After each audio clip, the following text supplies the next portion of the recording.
Welcome back to the Virtus Performance Podcast. You're going to get real sick of hearing my voice over the next few weeks. Mitchell Rowe spearheaded the first few episodes of Season 4.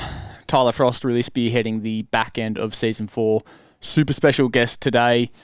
Phenomenal man with a phenomenal story, one that really hits close to home to me. Can't wait to dive into that one today. Benny Dicoccio. Close with the name. I've heard some rippers, and that's very close. So how do we actually pronounce? It's like CH, so it's like Coccio. Coccio. But like, if you ask people from Northern Italy, it's a different pronunciation. Southern Italy, different pronunciation, and then Australian. What's the Australian pronunciation? I just say Dicoccio. Do you get a lot of people saying Dicoccio? Chocchio, Kikikio, Chiocchio. To be honest, I don't even know. There's just so many different ways, but Coccio is close enough. It's one of those ones that sort of gets lost in translation. Like, your parents are just pronouncing it how they think it's pronounced, and it goes back generations. Literally. And then, probably offending some people with the pronunciation, I'm sure. But that's all right. They're probably dead anyway. It's very true. Very true. What's been happening in your world? What do you do? Where are you coaching out of? So I run my own business, BCD Fitness, representing the logo, which is sick. So I work out of South Pacific in Hawthorn. So I'm fitness managed there, so I'm in charge of PT department, and then obviously slowly pushing the online business model with BCD Fitness. So been PTing for when I got qualified, start of 2020. Yeah, I got my first gig in March 2020. So just got, as we were talking before, obliterated with COVID the first few years. And sort of like the last 12 months, I've seen a really big boom with business and clients and everything, just now that we can get a bit of consistency and stuff. So it's been a wild journey. BCD Fitness, what does that stand for? Benjamin Charles Dicoccio. It's just my name. Simple. So simple, mate. Yeah, so easy. Easy. Fitness manager at South Pacific, what does that look like? So manage a PT team.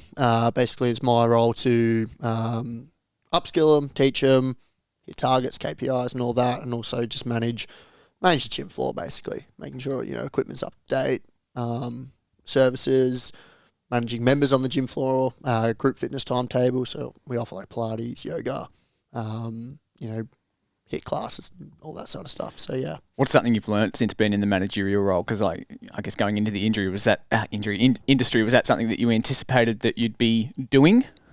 No, not really. I literally just sort of fell into it. Yeah. And look, at the start, loved it. I was just like, this is sick. Managing people, managing members and stuff like that. I was like, this is it. And just the more it's gone on, I'm just like, nah, I just want to, now that I've got my business sort of kicking up a little bit, it's just sort of a small shift where I'm like, no, I'm a bit more all in on working for myself and doing something for me rather than working in a broader role. So I've loved it and I still enjoy it. It still breaks up a normal work week. But I think I'm more all in on my brand and stuff and moving forward with it. Tell us a little bit more about that. You said you're starting to lean more into the online side of things. Yep. What does that look like and where do you anticipate and where do you hope that grows to? So basically it looks like a bit touching base with clients every week and doing video calls and check-ins and managing health habits, getting slowly into more blood work and gut health as I grow, programming, all sort of your general online stuff. So that's sort of where I'm sort of trying to lean to, but it's just trying to find that fine balance, I guess, of, wanting to still do one-on-one coaching and keep the in-person stuff up, but also leverage that and be a bit more online so I can travel more freely and not cop massive hits to revenue. And just a bit more freedom and stuff. Like I said before, there's only so many 6 a.m. starts and 8 p.m. finishes you can do before you sort of get pretty sick of it. But I am fortunate. I've got a ripper client book, so they're all good people. Yeah, I think freedom of time is definitely one of the reasons that a lot of people do, or a lot of coaches do, lean into that online space. As much as I absolutely love this place and love face-to-face coaching to death, as we said before, there's only so many Monday 6 a.m. starts you can do before you start to want to have a Monday off every now and then, or you just start to want to spell. Other than that freedom of time, probably more from a client's perspective, what value can they get from online coaching that they may not get from face-to-face? I think they've got more freedom that they're not relying upon me to do sessions. They're not reliant upon me to be free and be available. It can work for their schedules a lot better. And plus, it just by limiting my one-on-one time, I can only service 1-2 people per hour.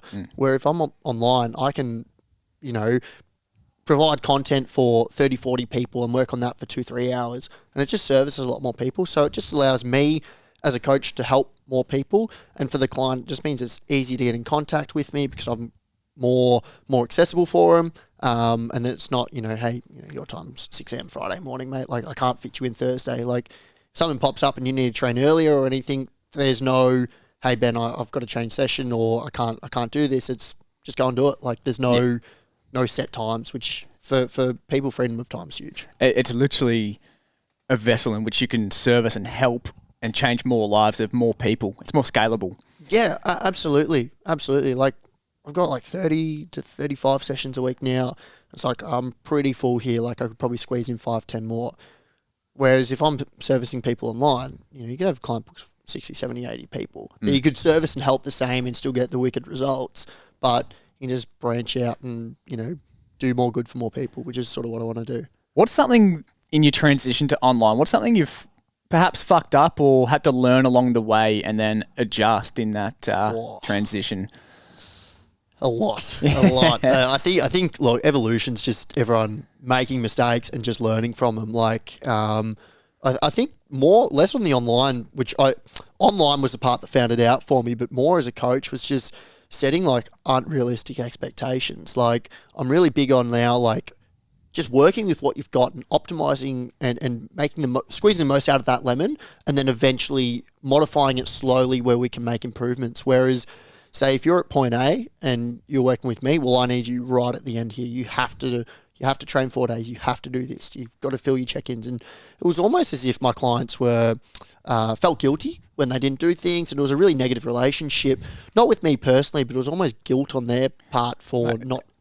A negative relationship with the health and fitness journey sort of thing? Yeah, because they felt they couldn't live up to what I expected. Yep. So it was less, I've sort of learned less on me to set the expectations myself, but more to work collaboratively and go, okay, hey, where are you at currently? Cool, let's get really good with, let's optimize your sleep from 6 hours to 6.5. Not you need 8 hours every night. Yeah. Go to bed early. Don't watch Netflix. Like, I got to understand these people are human, and a lot of the people I was working with and still do are human, and they've got other lives and they are doing other shit. So it's not blasting them for not doing what I think is correct. It's more working with them to slowly optimize it so it's not a fucking massive change for them. Yeah, it's just going after that lowest hanging fruit that's going to bring the biggest bang for buck. Like, it's overwhelming to tell a single mother of 3 that's drinking half a glass of water a day, sleeping 5 hours and not eating to fix all those things at once. But it's overwhelming. It's not going to happen, and it's going to create resistance and a negative relationship with the health and fitness journey. If you just go for the lowest hanging fruit, like, hey, you're drinking a glass of water a day, can we hit a litre? Yeah. Find a way to create that habit. Yeah, and absolutely. then once she's nailed that, hey, let's up that to 1.5. Let's up that to 2. If you boost that, everything else is going to boost as well. Her sleep quality will improve. Her stress will improve. Energy levels, everything else is going to give a little boost. And once you've nailed that water, all right, let's try and fix your nutrition. Let's try and fix your sleep. Rather than just saying, hey, your water intake shit, your sleep shit, your nutrition shit, your shit. Yeah, it's understanding that, like, they're at where they're at for whatever reason. That's where they are. Don't fucking blast them for it, and don't set. You need from 1 litre, you need to be drinking 4 litres. It's like, cool.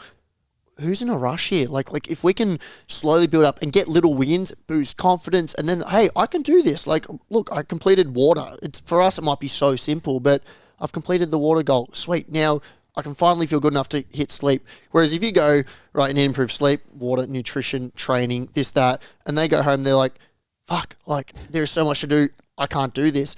Then it's the negative relationship. So I think as a coach, I've evolved and grown eventually, but online figured it out straight away when it's like, I can't communicate to these people. It's negative. Like, they don't want to train. They don't want to check in with me. Everything's got to change. So it was a complete overhaul of all my systems and just going, nah, like, they're not at fault here, because what's the common denominator for my failing clients? I'm involved. So I need to fix my shit first. And so I'm in a much better position now with just better systems where I can go, cool, I'm ready to take on board anyone and work with them where they're at to grow them through little wins, and not absolutely berating them for falling short. That's awesome. Yeah, really powerful learning. Tell us about little baby Benny, which is actually something I don't know too much about either. Yeah. Where'd you grow up? What was life like growing up as Benny? So, originally from Country Vic, from Yarrawonga. So family was there, and then sort of moved to Melbourne when I was 5, 6 years old. So, yeah, always been super, super active as a young kid. Still active now, hence why I'm in the PT industry. But yeah, played footy, loved footy, and I was just I've always found it when I speak to family and stuff, and even people now, like just really, really driven. Just didn't know what I wanted to do, but just wanted to be better at everything. So when it came to playing footy, I took it really seriously. I loved it. At school, but basically dedicated everything else to footy. And it was always just finding an advantage over people, an advantage over competition, and bettering myself. So yeah, like it was just an active kid, training, loving footy, loving sport. And then, yeah, out of school, straight into work. I had a couple of careers, being an apprentice mechanic for a little while. Then I went into food, working with my old man. And then, yeah, I kind of like just fell into PT, I guess. I had a couple of family members and mates just go, do you want to give it a shot? And, yeah, funny enough, it's how I met Sandalis and stuff like that, and just fell into doing a PT course. And again, I think it sort of worked really well in this field where it's like, okay, cool, I can see myself always growing and never stopping, and that's just keeps driving me every day. And yeah, I guess it's a quick spiel, but that's sort of how we ended up here. You say you fell into PT. Is it something you did a PT course not expecting it to lead to this? Is that what you mean, or no? Well, certainly yes. That's very true. I didn't think I'd be here where my business is at, absolutely. But it was more like I was in the gym, I was training, I was playing footy. How do I get better at footy? Cool, I'll get a trainer. And then people are like, you're a really communicable person. You can talk. You're down to earth. Like, just give it a shot. And then signed up at Woodford's to do the Cert 3-4. And then as I was doing it, I was like, this is fucking sick. Like, I can actually better myself, and then I can better everyone else around me. And I was like, this is awesome. And yeah, I just after the first probably the first few sessions of the cert, I was like, I think I found it. Like, I think everyone talks about that moment where you're like, oh, this is definitely what I want to do. I was just listening to Sandalis, and we had another guy, Lee Forbes, who was amazing. And I was like, actually, I can see myself doing this forever. And like I said, I'd floated around in a few careers and then it didn't really stick. Whereas this, I was like, no, I'm doing this. And yeah, that's what I meant by I fell into it. And then I've just been on a small journey ever since, mate, just going forward. It's so cool. Like, I swear a lot of people have sat in that seat there and like almost told an identical story that they got into it just to sort of better themselves. Yeah. And then when the penny dropped that they can better other people as well, they're like, fuck yeah, I'm in and I'm going to do this for a career. Yeah, absolutely. Absolutely. So yeah, it's a wild ride. It's been crazy. You said your time at Woodford's was pretty pivotal. Was when the penny did drop and you realised this is something that you're in and you're going to make a career out of, like, was there any significant or pivotal moments, teachings, whatever, from Woody or Sandalis or anybody that really helped that penny drop and you made you want to lean into it? I think working with Sandals helped me heaps in realising like the impact you can have on someone, because he had a profound impact on me. It just one of those people where it just clicks, just everything clicks, and I'm like, all right, this is like this guy. Like, he's had a huge impact on me. Do I have the ability to do that? And that was it. There wasn't sort of like one class or one moment. It was just sort of gradual. And then I remember, so I was working with Alex for a little while, and then he jetted off to, I think, Singapore. And he's like, oh, like, can you just like do me a video testimonial? And I just, in the car, old man was driving, and I just typed out everything I thought, and then I filmed it and I sent it to him. And I was like, holy shit, like, this is like a month and I'm a vastly different person. Imagine what I can do with someone in 12 months. Imagine what I can do. And it just sparked that fire in me. And I was like, yeah, no, this is me. Like, this is my calling. This is what I'm meant to do on my time on earth. And this is what I'm going to do. And I'm not going to take not going to take it lightly. I'm going to go. So I actually didn't know you were working with Sandals prior to Singapore. Sandals, by the way, is Alex Sandalis, our mentor. What year was that you started working with him? 2019. So, mid-year 2019. What did you start working with him for back then? So he was running the Cert 3-4, and then a competitive nature, I wanted to be the best student in the Cert 3-4, so I started just doing PTs with him before it started. I just wanted to learn more. And to be honest, it was nothing about Alex. It was just, oh, you're my teacher. You seem the most credible. I'm just going to go to you because you're the guy I'm leaning on for the next 6, 12 months. And yeah, it was just honestly, it was just to get the competitive advantage to be better than all the other students. Yeah.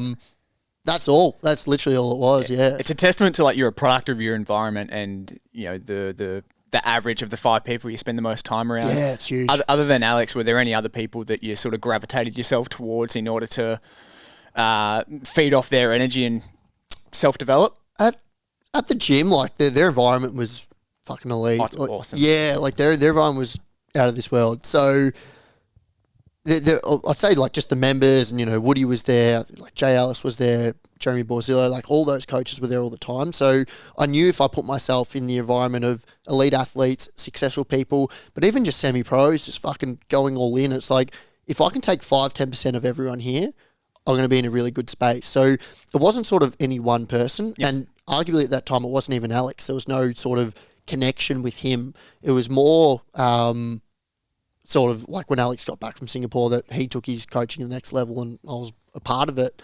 But yeah, I think product of your environment, and I just knew Woodford breeds success. So I've got no hope. I'm not going to go there and be weak. I'm going to go there and be strong. I'm not going to go there and fail. I'm going to go there and succeed. So it was just surrounding myself with people fucking way better than arguably I'll ever be, and just leeching off them and hitching a ride with them to know how to be good. If you're the smartest person in the room, you're in the wrong room. Absolutely. Never stop growing, never stop learning. Yeah. The smartest or the biggest, that's a problem. You need to go to a bigger room. We're at 2019.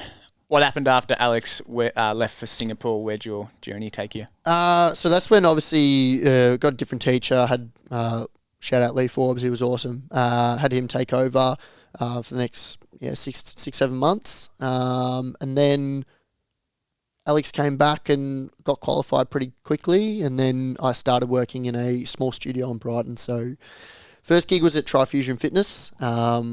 Lovely team there. Just doing group classes, couple PTs a week and stuff. And then, mate, COVID hit. So, like I said, first 2 years was just on and off. But Trifusion was awesome, really good environment, good coaches, good people. Members were awesome. And I was just sort of working on and off through lockdowns with them, doing outdoor stuff, doing indoor stuff. That was sort of the branch off after getting qualified. I was, straight into work, all in on it. You're at Trifusion, so what were the sort of dominoes that fell to get you to where you're at now, South Pacific? It was there was a couple things. Again, I just sort of thought it was time for change. Where I was like, could I expose myself from a small studio? Could I expose myself to 2,000 members? And where would that lead me? So it's just about finding a bigger room. Not that I was necessarily the best or the biggest at Trifusion, but it was just, okay, I think I'm doing well here with, let's just say 100, 200 members, whatever the number was. I could 10 times that and see how I go with 2,000. And now I'm at that, right? And then it's taking the same mentality, because now I'm like, okay, cool, let's do online where I can branch out to 10,000. Infinite, yeah. Yeah, so it was just, I would have gone to any gym. There was nothing about South Pacific specifically. It was just more, okay, what's the next step? How do I expose my brand and my name to more people? And they were just hiring at the time, and just went on board as a part-time PT. And that started there, and I was like, I could see this working. I think I could do this. Any big takeaways from being in the small studio? Environment. You're around everyone there was super supportive, super happy, pushing ya, helping ya. They took me on board as, fuck mate, I was probably get into it a bit later, but my lung had just collapsed, so I'd lost maybe 10 kilos in a few weeks. So I walked in there, super skinny kid, shy, anxious, and they took me on board.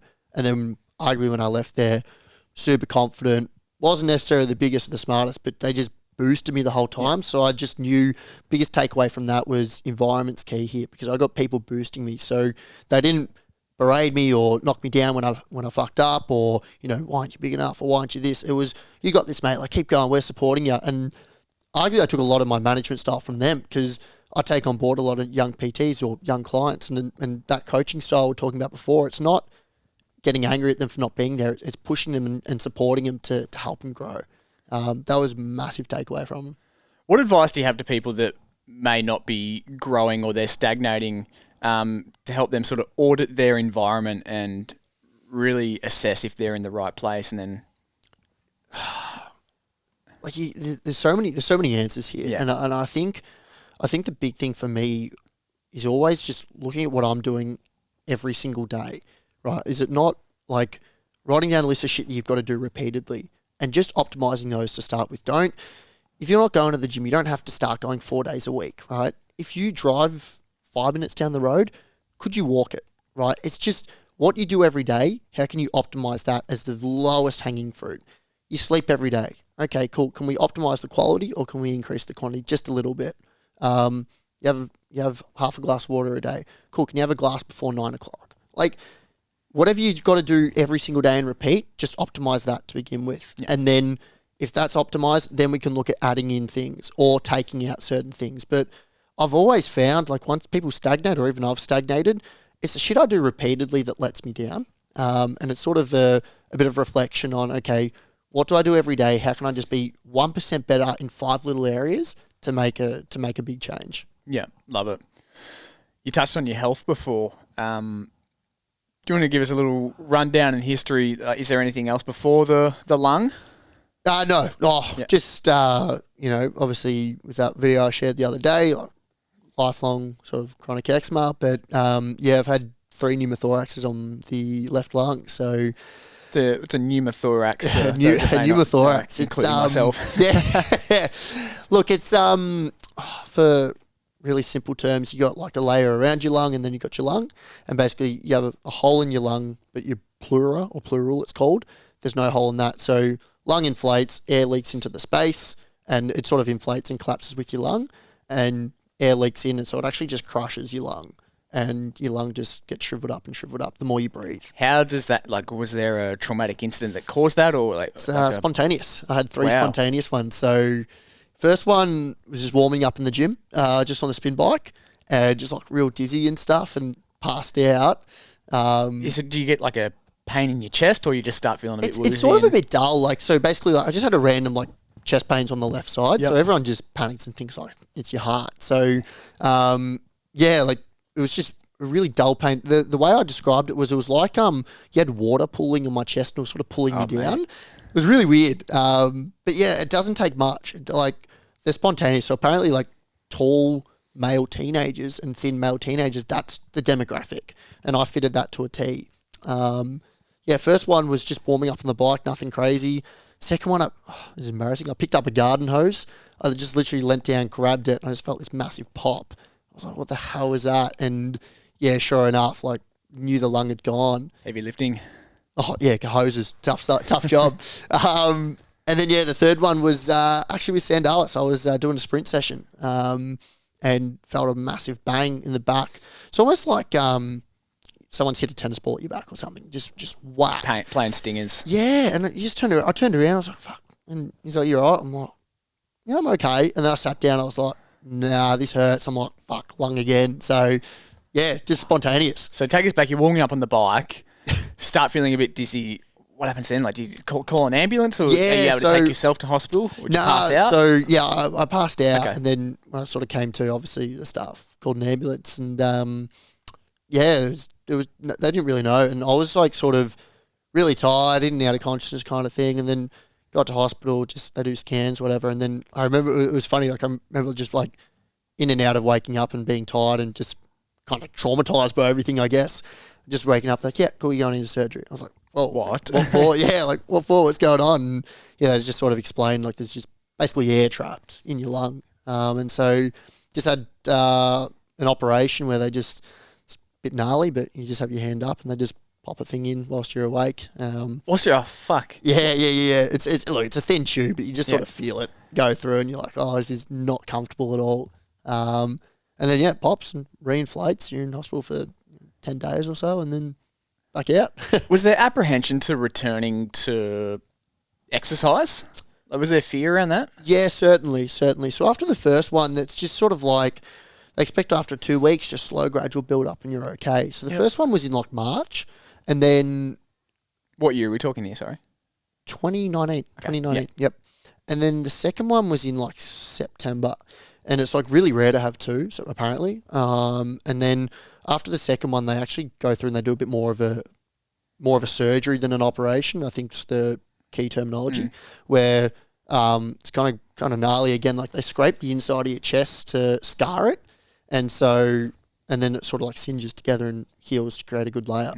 But yeah, certainly after the first one, they were like just slowly build up.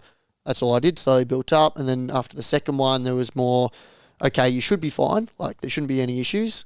And then after the third one, to be honest, I was probably told by a couple nurses, oh, like, what do you do? Like PT. And they're like, oh, okay, like you might want to do something different or whatever. Fuck that. And man, that was my mentality. I was like, nah, fuck that. Like I'm doing this. Like I don't want to let that stop me. Yeah. I'm going to try it. If it goes again, it goes again. That was just my mentality with it all, I guess. Yeah. With the second one happening, was it a case of building up too quickly, or was it just bad luck? Oh, it's hard to tell, like, because I did build up for 4 or 5 months, and it wasn't like I was doing marathon preps or I was in extreme pressure situations. I wasn't doing anything. I was just at the gym, right, just working out. And then I was at my parents' place and just picked up a hose. So for whatever reason, that reach, that position I was in, maybe shitty weather, whatever it might stressed, be. Whatever. Yeah, and it just popped. There was nothing I can remember or can tell that would like deliberately set it off, You talked about building up. What did that look like? What did the very first session back look like? And then, maybe a few weeks back, and what did that session look like, if you could remember? Yeah, it was just, I guess we harp on progressive overload as coaches. It was just start light, just move. Just get movement in. A couple minutes of movement. Yeah, just get some movement in. Don't increase your heart rate too much, but just get it to an okay level. Get your breathing up, and then from there, it's just slowly build. And that's all I did. Yeah, that's all I did. So, again, the spontaneous pneumothorax, it's not as if it was, I got whacked really hard in the chest or it was, I fell over or anything. It was spontaneous. It just happens, unfortunately. How long has it been since the third? Third one was January 2020. Okay, cool. Yeah, so I had 3 in like 9 months. We're going on though, 3 years. Yeah. Is it still in the back of your mind when you do any sort of strenuous exercise? Not if I go when I was playing footy, like those max efforts where it's really challenging. It's kind of like breathing through a bit of a straw. Sometimes you do feel it. In terms of exercise, not really. I feel I'm a bit puffed out, but when I first started getting back into proper lifting, it was actually an excuse for me. I was like, I suck at cardio. Whereas now I'm like, no, fuck that. I'm not working on it. Like, let's work on it. Let's start with working on cardio. And then from there, I'll slowly build it up. Like, I'm not going to let that stop me from... Man, I was like puffed out talking to people. Yeah, I was going to say, has it affected your capacity and does it still? Yeah, so basically, from what I remember from the testing I did, it's like basically your lungs at about 80% capacity. Or 80% function to work, which, man, when you consider the amount of people that, vaping, smoking, shit health, it's probably not that bad. You're probably winning. Yeah, it's probably not that bad. Yeah. Like, it's probably, I feel it because I used to be a good runner and stuff like that, and I'm not at that level, but it's not as if it's like, I wake up and go, oh, fuck my chest. Like, I'm normal. You wouldn't even tell. If I didn't have the scars or you didn't see Instagram or whatever, no one would know. They'd just think I'm unfit sometimes, but... That's on me. That's on me to fix it. Yeah. You touched on before topical steroid withdrawal. Say that 10 times over. Yeah. And eczema. What's that journey been? That's one that sort of hits close to home with me as well. Like some percentage of the population have had battles with eczema, and that's the reason that I started working with Alexander Sandalis. Yeah, right. What's that journey looks like for you? Oh, yeah, wild. And posted a phenomenal video on socials, which I've sort of deliberately, knowing I was going to get you on here in a couple of weeks' time. Yeah. Haven't asked you too many questions about, so we can save it all for here. Yeah, there you go. Yeah, look, it's wild. Just nothing could have prepared me. Nothing could have prepared me for it. But I'm always trying to find the silver linings, and I went through something horrific, and it fucked me up a lot. But I was actually able to improve upon other areas in my life whilst being so fucking affected. I was able to actually get through some things and nail in on some fucking nutrition habits. It's the smallest win, but I'm big on that. Like, through the worst part of my life, I was able to get a dub, and I got that. So it taught me a lot. And it's weird to say because it's not too long ago, but like, you're sort of grateful for it in a way because you learnt so much about your body, your health, and the direction I want to take myself now. It was horrendous, and I don't want anyone to go through it. But it's sort of, for me, I feel it was necessary in order to go to that next level. That's the positive spin on it, and now that I'm out of that, I can take a bit more of a positive impact. But certainly, what I went through was, for me, just, pure hell and pretty indescribable, unfortunately, yeah. For those that might not know, what is topical steroid withdrawal? So basically, any addiction, any drug you take or whatever, you go through withdrawals, right? Caffeine withdrawal is pretty common. If you get people to stop drinking caffeine, they get the migraines, they can't focus, brain fog, all that. So basically, to treat eczema, the current, but it's sort of changing now through TSW, which is good, but the current and more old school approach is just applying topical creams, which if you battle eczema, you probably know yourself a little bit. Ointment for me. Yeah. So it's basically, it just blunts your skin, right? Yep. So it thins your skin, it blunts the blood vessels from working, and so you apply it to eczema and it goes away, you think it's working, but what it's really doing is harming your skin's ability to work, and it's also just masking it. It's a Band-Aid.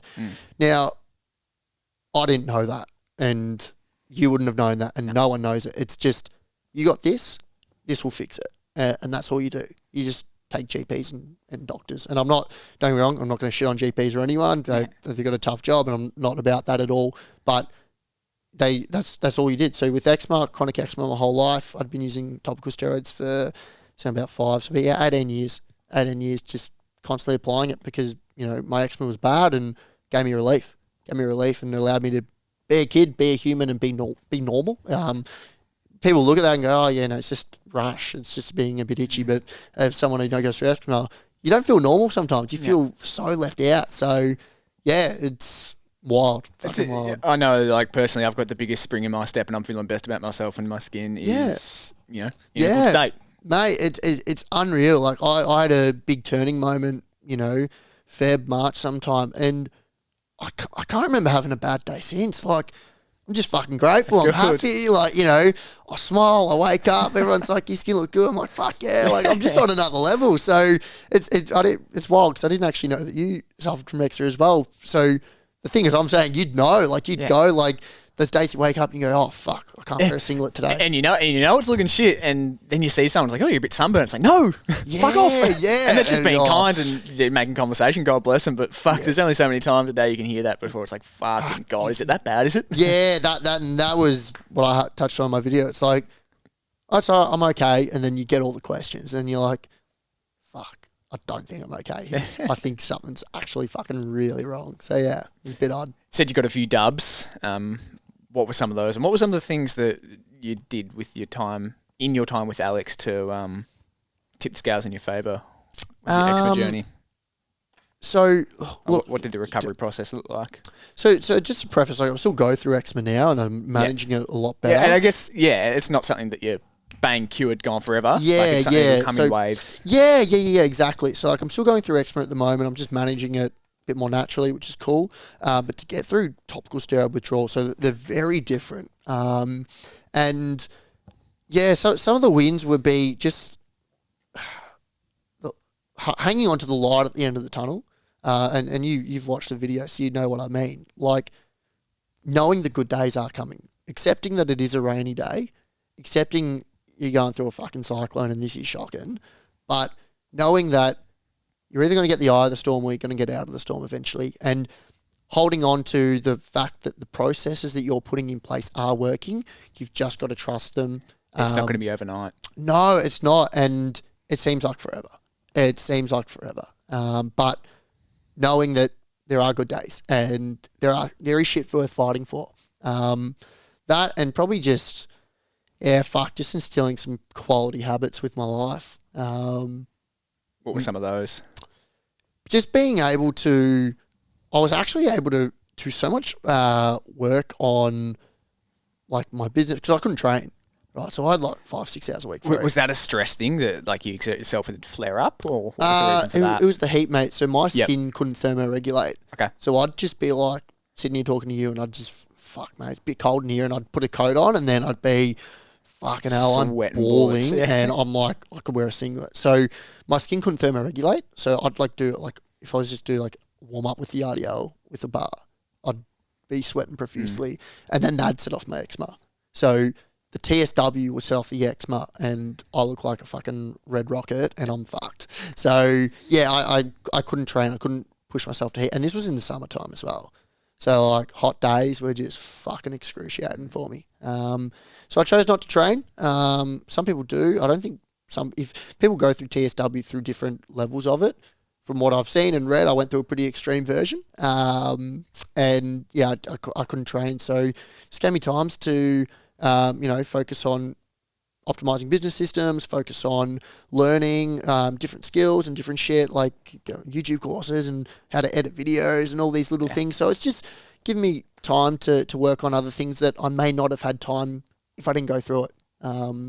Whether it was that was the intended benefit, I don't know, but just allowed me to prioritize time on other. You got to find a silver lining, man. Yeah, absolutely. Well, like I said, you got to find that light. You got to hold on to the light, and I was able to get positives in a massive negative, and I'll hold on to that.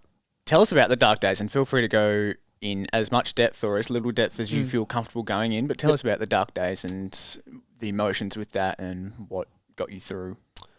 Yeah, I guess like it's really hard to describe because like I've distanced myself from that person. Like that person that went through all that is different from the person sitting in this chair today. Now, the dark days, I guess, like, it's hard. It's really hard because it's so unknown and it's very shunned out by a lot of people in the medical industry. It's not believed to be real. And is that TSW? Yeah. Yeah. Okay. And you don't feel like you can talk to anyone about it because it's like no one fucking knows. Again, it just looks like rash or sunburn. But I'm talking, when I was chatting with Kenneth, he saw my sleep tracker. It's like 1 hour a night for like days on end. Right. It's 2 hours a night, days on end. And so I guess for people to sort of know why I was in such a dark place, it was 1 to 2 hours of sleep a night.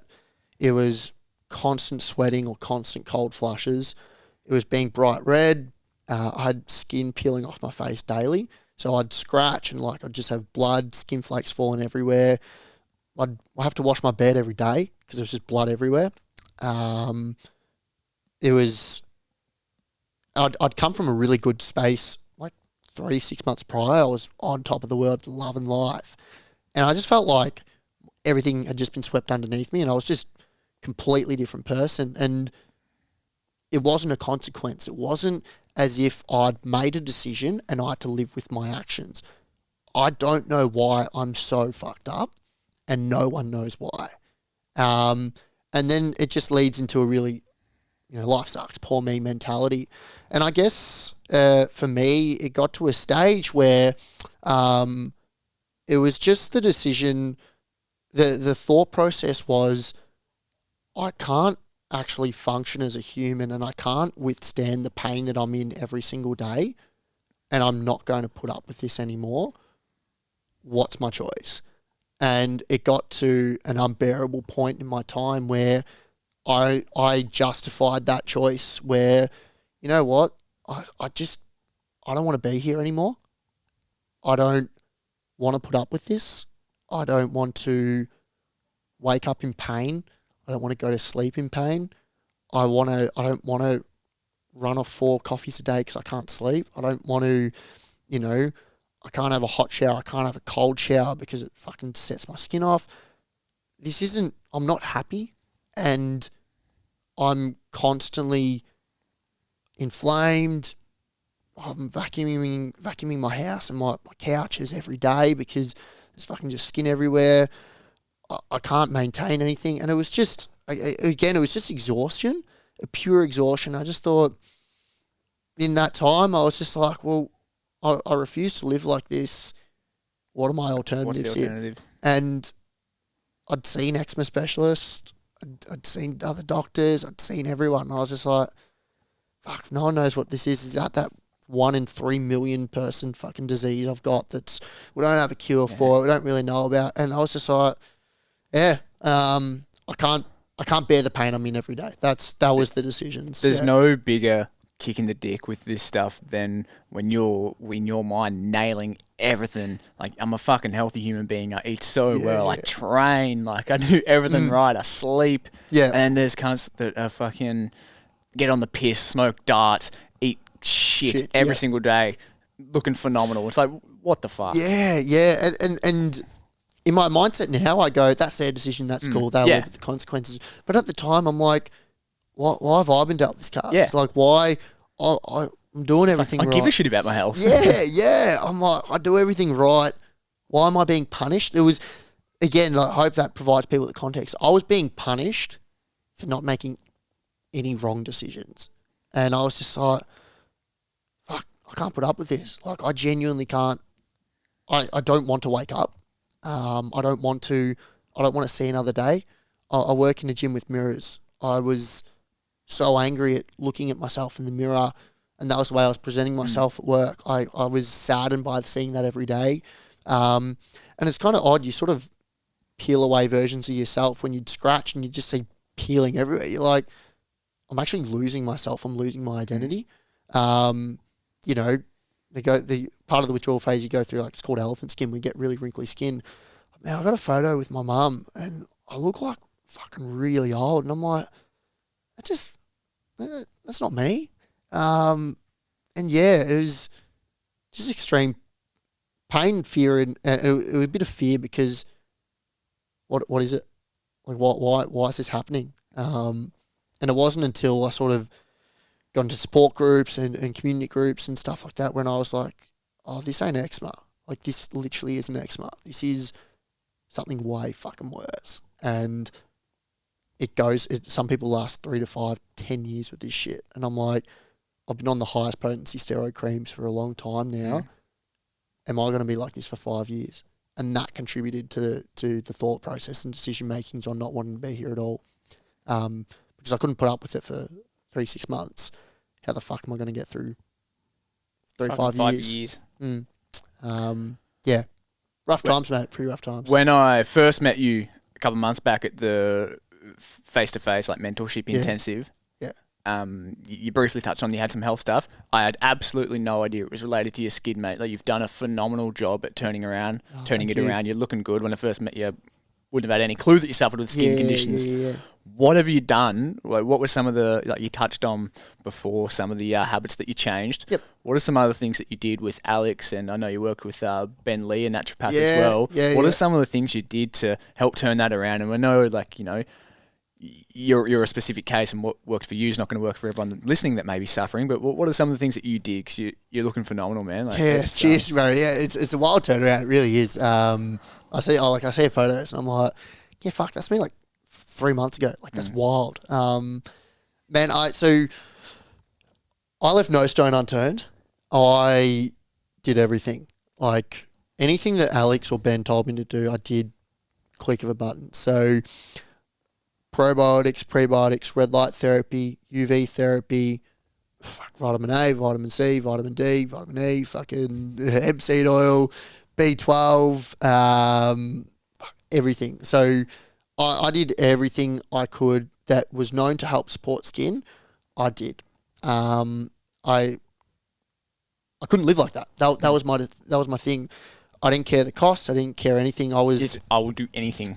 And that's the stage I was in. It was like, I can't live like this. I've got to, if I'm in a better mindset, I'm going to do absolutely everything in my power to completely flip this.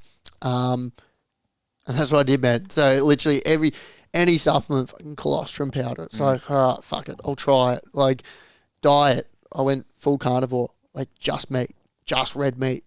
I was like, fuck, this is horrible. Like I've learned to love meat, but don't get me wrong, and that's all I still eat a mainly carnivore diet. But I just when you're in that much pain, you ask anyone, they'll do anything to get out of it, and that was me. So that was a rather specific thing for me. So yeah, fuck, if anyone's listening, I'd highly recommend going to Ben and Alex, getting a specific go plan. see a specialist. Yeah. Like it's an interest of mine. I can give, coping mechanisms and tips and stuff. But yeah, some people react really differently to stuff. Yeah. But yeah, anything and everything I was doing. Just one stage, like due to the thermoregulation issues when I was trying to sleep, being hot and cold, fucking wet towels in my bed. Like bed was fucking soaked. Just wet towels everywhere. But it kept me cold so that I could put a cover on and sleep. I was like, okay, I'll do that. And that's a win. Putting face washes in the freezer and putting that on my neck just to cool me down. Like, weird shit. But it just worked. I did oxygen therapy. Yeah. Like, you sit in a fucking oxygen chamber and sitting there for like 90 minutes. Zen. Yeah. Like, just everything that would show like one study being positive. Cool. I'll try it. I'll give it a shot. And I think that mindset and mentality helped contribute to me getting through TSW really quickly. And getting out of the hellhole and then having just to work on the eczema. I know you've done a lot of things. When you do a lot of things at once, it's hard to pinpoint what one exactly was the biggest bang for buck. But do you have a rough idea of what thing might have been the biggest bang for buck, or just a combo of a big change in habits and mindset, and with all these things that support skin? Yeah, I think absolutely all the groundwork I laid absolutely would have contributed to feeling better. I think everything helps integratively, and everything's going to work together. The turning point for me was a moment in Feb when I woke up and I was like, oh, like my face is normal. My skin's not peeling. You saw the photos and videos of my skin fucking peeling, right? And I'm like, oh, it's actually, there's no like skin flakes everywhere. And then I checked my bed and I was like, there's no blood in my bed. What's going on? And I'm not saying hemp seed oil is the fucking greatest thing on earth, but I literally just introduced some hemp seed oil through Ben telling me to do it. And within like 2 days, like my skin just stopped peeling like crazy. And I was like, fuck, was that it? Was that the one thing? Yeah. If I'd have been told that 6 months ago, would I have gone through it? And it probably wouldn't have been that. But for whatever reason, those few days, I was like, oh, okay, is that the reason? Like, is that it? And again, it's not the fucking golden supplement. It's not going to fix everything. But for me, it just happened at that time when I've implemented one thing and it's just had a host of benefits. Yeah. Again, I worked with Sandals for 4 months before that, and he did a host of work. So I think it was a big contribution of everything. And then working with Ben Lee, who did some really hyper-specific stuff for TSW, that really just took me from 60, 70% better to really up to that 80, 90 and touch wood 100 sort of percent now, where I'm feeling fucking pretty ace. Yeah, and that's it. It's important to highlight that, what works for you or works for me may not work for other people, and what works for other people may not work for me. Like, I tried a pretty well carnivore diet, and I actually regressed. I got worse. Oh, yeah, right. There you go. And what worked for me was like some aloe vera and tea tree oil. And I was the same, like maybe a week later, fucking no more flakes. I'm like, hang on, is that from the tea tree and aloe, or is that from the summation of all the other habits I've done the past few months? Then it's just starting to... Yeah, compound. Just starting to notice it now. Yeah, there you go. And likely combo everything. Yeah, and it's funny because I reacted to aloe vera. So, like, now that you say that, that's crazy. So, yeah, like, again, everyone's so vastly different, which is why, like, people ask me, oh, how'd you get through it? And I've had people message me like, oh, I'm actually going through it as well. I'm like, fuck, cool. Like, instead of me hounding them with do this, it's like, cool, I found this worked really well. Like, you should maybe give that a try. But again, shit, you turn around to me and go, hey, Benny, you're going through TSW. Aloe vera worked a treat. And I go, sweet. I put aloe vera on and I'm fucking bright red. And I'm going, fuck, mate, this is not it. Like, you're killing me here. So, yeah, everyone's so vastly different. It's wild. It's actually wild, yeah. What makes Ben Lee and Alex Sandala such good people to work with? I was going to say specialists and not specialists, but just practitioners is the word I was after. Just level of care, mate. Like, fuck, Alex Alex went to levels I've never seen or didn't even expect to get me out. He did a mountain of fucking work. And Ben just care, man. They listen to you, they understand you, they empathise with you. Ben, don't stress. We'll fucking get you out. We're gonna do it. And that was Alex. No, he didn't put in the Instagram video. He put in the full video, I think, where he's like, I don't have the answers, but I'm gonna find people 10 times smarter than me to get the answers. It was almost as if I've come to Alex going, hey mate, I don't want to live, and he's gone, I don't accept that. I'm going to get you to a better place. You're coming with me.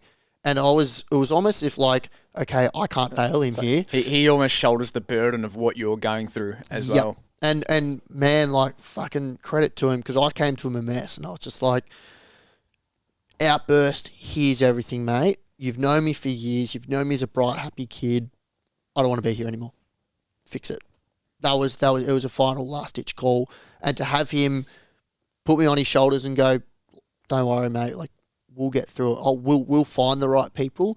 We'll do everything we know, and you'll be good.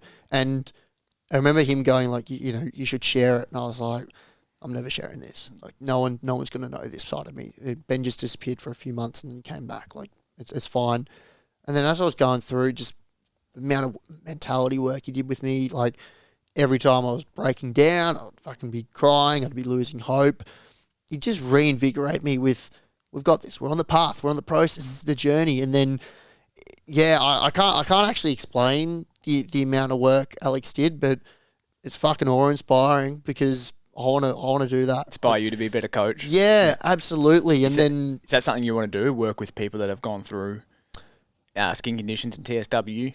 Yeah, I want to be better. I want to grow and I want to help people, but I want to empathise as well, and I want to be able to put myself in my client's shoes. And the TSW community is not heard, they're gaslit. If I can just help one or two people through sharing my story, one, but two, providing them some support and some tailored care, that I think. You go through shit, but I think, yeah, that's my calling. Yeah, you've helped more than one or two people, mate. You've helped me as well that still goes through aggressions and things.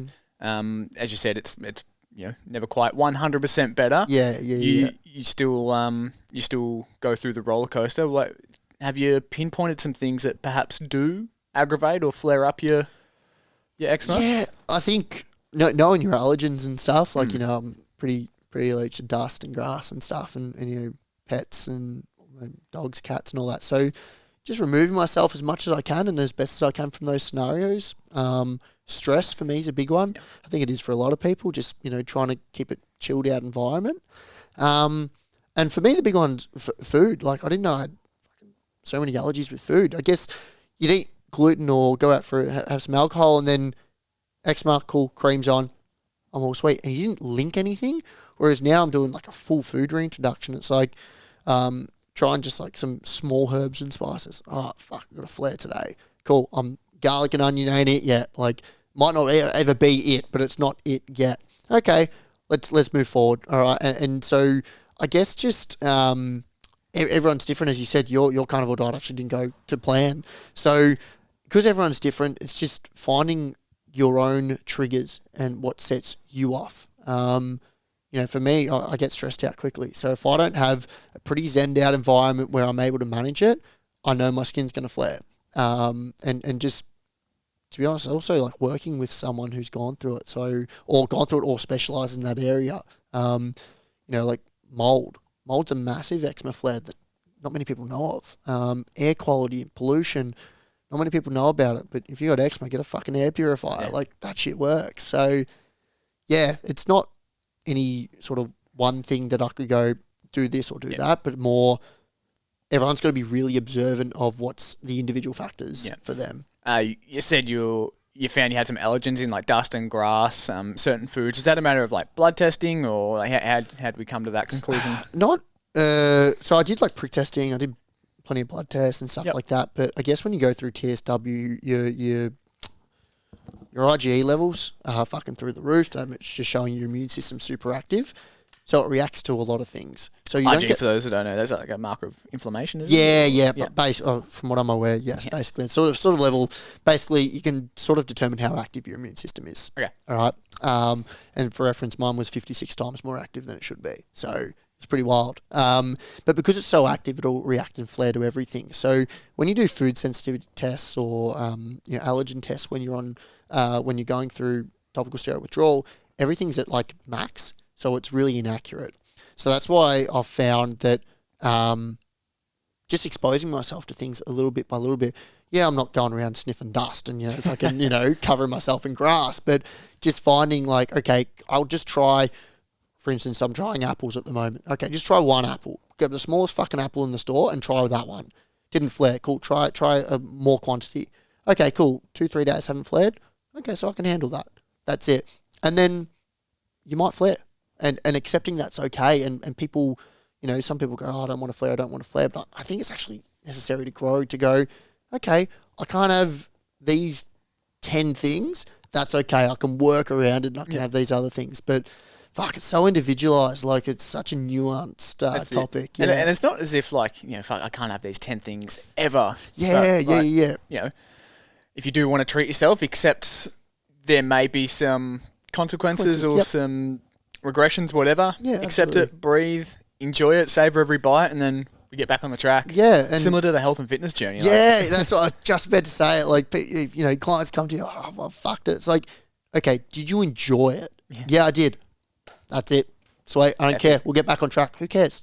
What can you do on Monday about having a few drinks Saturday? Fucking nothing. What can you do Monday to start your week better? You can do a lot of things. Let's just focus on that shit. And yeah, like, mate, I went out for a few drinks one night, flared like a motherfucker. Yeah. Okay, can't drink. Went to Gold Coast on the weekend, had 2 drinks, not one flare. Yeah. Okay, so I can have it. Okay, that's a small win. Yeah, I'm drinking straight vodka and it tastes like petrol, but it's a small win for me, so I can handle it. And yeah, I think just accepting that, yeah, you might be a little bit different for a little while, and that is okay. There's a lot of people going through it that don't want to admit it or don't want to show it or anything. It's fine. Like, you got those support networks around you, you got good people around you, you got a good environment. No one gives a shit if you got a bit of eczema on your face. Like, it's actually okay. Like, that's something I found really powerful, was like almost trying to find gratitude for it, and because stress is a really big trigger for me. Yep. So I try to be really grateful for the regressions that I get when I was under stress. I'm like, thank God I have this thing that can tell me when my body's had too much, and it lets me go within and then remove myself from stress or remove myself from bad foods, alcohol, whatever that might be triggering it. Yeah. Because some people don't have that, and then they go 40 years and they've got fucking some disease, like cardiovascular disease, whatever. Like, whereas I've got this little signal that just lets me know, like, hey, you need to fucking just chill out a little bit. Yeah. Man, I never even thought of that. I literally never even thought of that. That's wild, but so true. Like, you've got like a feedback loop. Yes. Oh, hey, hey mate, you're just overcooking it there. Just bring it back a little bit for you. Okay. It's again, I've never even thought of that, but that's the silver lining of having it, like having eczema, having TSW. It's a silver lining. Oh, okay. I now know I'm actually probably can't handle gluten too well. Whole life, Italian, pasta, fucking non-stop. So now you're like, oh, okay, like, maybe I can't have it. Maybe I can only have it in small doses. Like, finding gratitude, that's a fucking ripper one, actually. Jeez, I've never even thought of it. It's been huge for me. Huge for me, man. I've never even thought of that. That's wild. There you go. Yeah, fuck. What's the future of BCD look like? BCD Fitness and BCD the man. There's no endpoint, and there's no specific direction. The direction's forward. Constantly improving, constantly getting better. That's just the person I am. For me, I just want to embody someone that I'm happy to be. And don't get me wrong, I'm very happy with where I'm at now. And, I guess when you go through what I went through, like, happiness stays. And, it's going to take a lot to really fuck me up again, which is a big gratitude moment when you go through some really shit stuff. Like, you're pretty resilient afterwards. I just want to be an embodiment of my business. My business is health, right? It's health and fitness. And so I want to be the guy that can, you know, be the big dog when he needs to be, go for a run when he needs to, like just do everything and do it really well. I think Alex sums up being a specialist generalist coach. I sort of want to go in that direction, but not specifically follow someone like Alex, but go in that direction of, I can train you to be an athlete, I can train you to be a bodybuilder, I can train you to be a powerlifter, I can train you just if you want to train and feel healthy and feel good. And I guess it sort of ties in together. I guess I want my brand to reflect me, not me to reflect my brand. And what I mean by that is I don't want my business to shape who I am. I want the business to shape around... Sorry, I think I fucked that. I don't want to shape around my business, sorry. I want my business to shape around who I am. So I'm going to be me, and I'm going to do whatever the fuck I want to do, and I'm going to do it with a big smile. And if that works for you, then you'll join in. And if it doesn't work for you, then that's fine. I'm chill. I'm sweet. So there's no specific goals. There's no specific direction. It's just know if you're coming with me in whatever journey that you're on and you want to hitch a ride with me as well, just know we're moving forward. Might go really slow, might go really quick, might even take a couple of steps back. But at the end of working with me or end of being with me as a friend, as a fucking, you know, colleague with Trinity, if we want to call colleagues and stuff like that, if you're in my presence, we're going forwards and we're getting better. However that looks, it's going to be fucking so different for everyone. That's epic, mate. Embodying your business and what your business stands for is something that's really, really resonates with me. Like, no one wants to work with a practitioner that doesn't practice what they preach and 100% embody their values. Yeah, absolutely. And it's like, I can't ask anything of you if I don't do it myself. So like, if I'm telling you, you know, hey, to be healthy, you need to do this, this, and this, and you go, oh, okay. And then you see me stumbling out of a bar at Chapel Street at 3 a.m, spewing on the gutter. It's like, is that the person I'm paying to work for? Hypocrite. Is that the person I want? Or am I turning around going, hey, you can do X, Y, Z with your body, you can look this way, you can be this way, you can be happy with this, and then they see me with a health ailment with eczema and it's flared up and I've got a big smile on my face going, I don't give a fuck, like tomorrow it'll be fine. And they're going, oh, so you can do that, and they're an embodiment, then that's me, man. I think at the moment that's where I'm going. That's what my direction is. Who knows? I might, touch wood, go through fucking something else in 6-12 months time that shapes the next direction for me. But pretty excited so I feel like I'm stepping into a new phase with life and with my business, and I'm like, I'm fucking G'd up. It's been a long time since I've been G'd up, and I sort of felt TSW pulled me back, but it wasn't pulling me back and dumping me. It was pulling me back as a slingshot, because I'm going to go somewhere with this, and I'm fucking keen to see where I go. Yeah. I love it, mate. I love that. Sick. It's sick, man. Sell yourself. Where can the people find you? Where can the people find BCD Fitness, links? Yeah, I'm pretty, mostly active on Instagram, BCD Fitness. Some arsehole took the name, so there's actually an underscore under it as well. So BCD Fitness _. I've got a website that's up at the moment. It's not updated. It's getting worked on. So there'll be a website, which is just bcdfitness.com, maybe .au. Shit, I don't even know. But yeah, that's where you'll find me. And you know, I'm just, sell myself. I'm just a human. I'm just like you. There's nothing special about me. And there's, you know, nothing too crazy about the people I work with. We've all just got the common goal of getting better. So, you know, I don't need to just flip lives. If that's what you require and you want, I can flip it. But if you just want to get 5% better and feel happier and be better about yourself every day, that's what I am, man. The future's bright, man. Because we're fresh. How old are you? 23. I have to remember that. Man. You're so much ahead. Yeah, I'm